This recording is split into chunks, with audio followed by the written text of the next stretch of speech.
स्नेहदा स्पन्दन स्नेहदा स्पन्दन।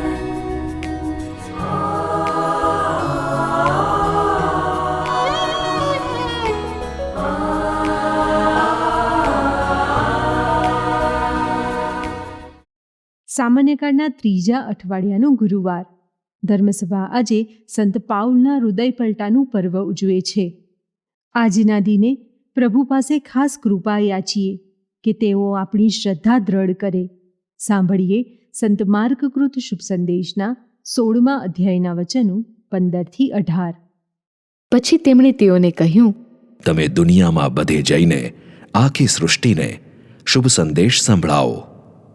જેઓ એમાં શ્રદ્ધા રાખીને સ્નાન સંસ્કાર લેશે તેઓ મુક્તિ પામશે.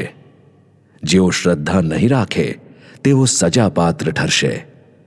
જેઓ શ્રદ્ધા રાખશે તેઓ આટલા ચમત્કારો કરી શકશે. મારે નામે અપદૂતો કાઢશે અને નવી નવી ભાષાઓ બોલશે. સાપને પકડવાથી કે હળાહળ ઝેર પીવાથી તેમને આંચ નહીં આવે. અને તેઓ માંદા માણસો ઉપર હાથ મૂકશે તો તે સાજા થઈ જશે.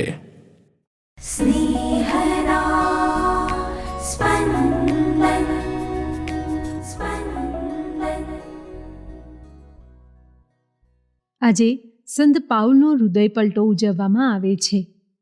પાઉલનું હૃદય લો એટલે કે નિયમોને મહત્ત્વ આપતું હતું.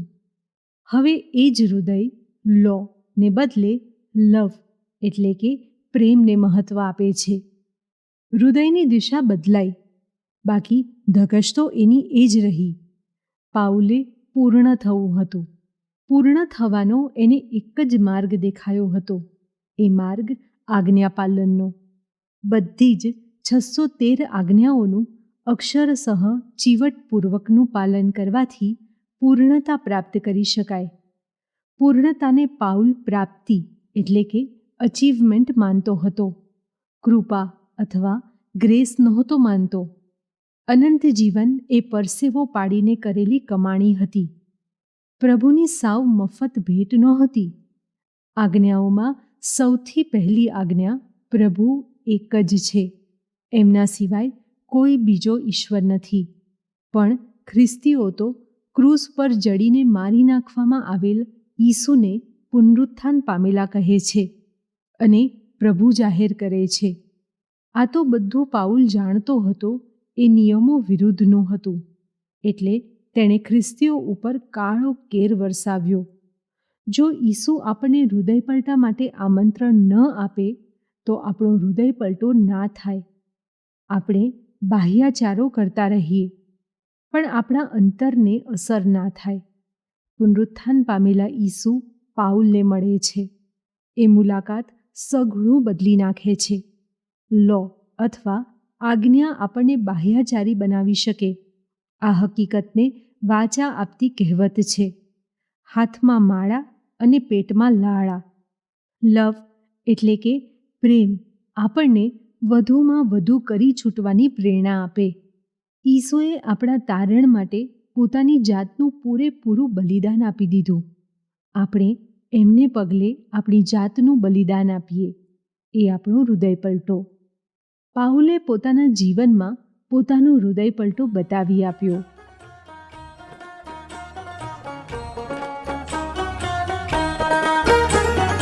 માફ કરી દો, માફ કરી દો, માફ કરી દો પ્રભુજી હમ અપરાધ જો. માફ કરી દો, માફ કરી દો, માફ કરી દો, માફ કરી દો,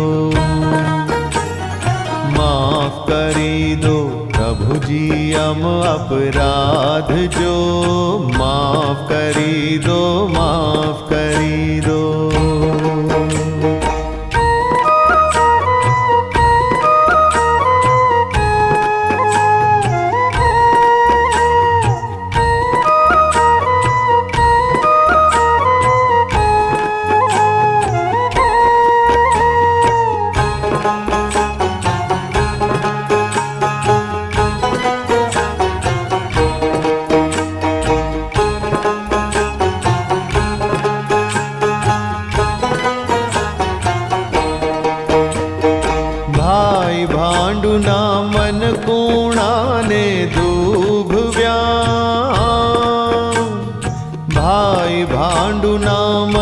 કૂણાને દુભવ્યા પ્રભુને પહોંચે એની ભારે આંચ જો सींच कदी ना मानव परते तो क्षमा प्रभु जी तुझने बख्शे केम जो माफ करी दो माफ करी दो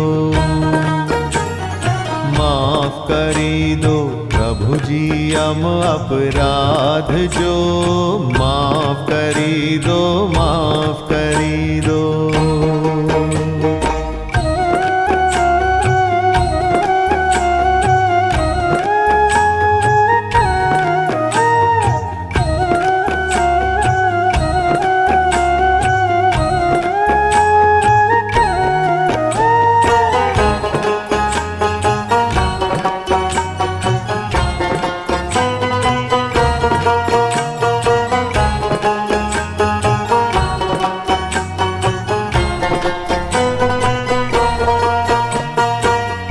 વાલા માનવને તે દુભવ્યા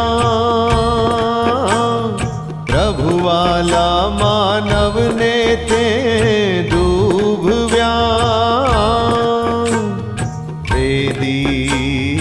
વેદી ઉપર મૂક્યા નૈવેદ્ય વ્યર્થ જો વિસરી જાજે સૌ અપરાધો પાર કા તેજ પ્રભુની સાચી અમૂલક ભેટ જો માફ કરી દો માફ કરી દો માફ કરી દો પ્રભુજી हम अपराध जो माफ करी दो माफ करी दो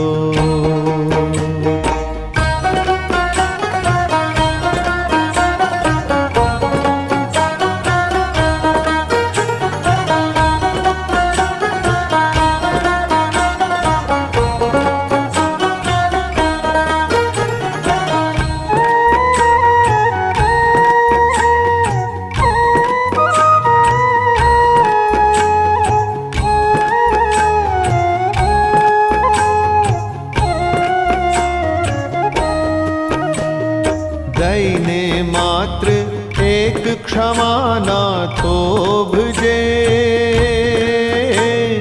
दईने मात्र एक क्षमा ना थोभजे देता देता एको तेर क्षमा पण अल्प जो परने मानी लेजे तू तो पंडना रिपुने भेटी देजे हैया हूफ जो माफ કરી દો માફ કરી દો